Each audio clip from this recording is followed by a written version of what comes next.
I don't wish that the coming ages accuse Spain of being the stepmother of the nations, the vampire of races, the tyrant of small islands, since it would be a horrible mockery of the noble principles of our ancient kings.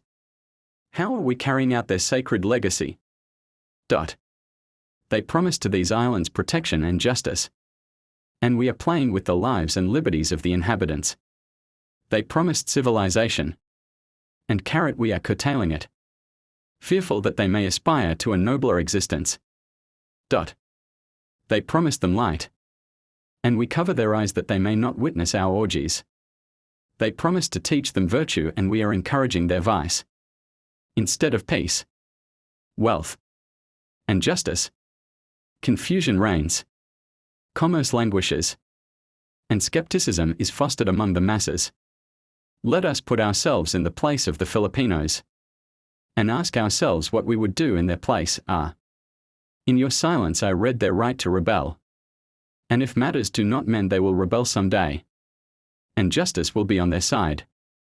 With them will go the sympathy of all honest men, of every patriot in the world. When a people is denied light, home, liberty, and justice, things that are essential to life, and therefore man's patrimony, that people has the right to treat him who so despoils it as we would the robber who intercepts us on the highway. There are no distinctions. There are no exceptions. Nothing but a fact, a right, and aggression. And every honest man who does not place himself on the side of the wronged makes himself an accomplice and stains his conscience. True, I am not a soldier, and the years are cooling the little fire in my blood. But just as I would risk being torn to pieces to defend the integrity of Spain against any foreign invader or against an unjustified disloyalty in her provinces, so I also assure you that I would place myself beside the oppressed Filipinos. Because I would prefer to fall in the cause of the outraged rights of humanity to triumphing with the selfish interests of a nation, even when that nation be called as it is called, Spain. Do you know when the mailboat leaves? Inquired His Excellency coldly.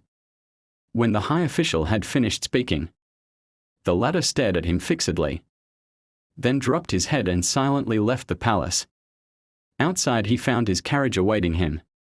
Some day when you declare yourselves independent, he said somewhat abstractedly to the native lackey who opened the carriage door for him, remember that there were not lacking in Spain hearts that beat for you and struggled for your rights. Where, sir? Asked the lackey, who had understood nothing of this and was inquiring whither they should go.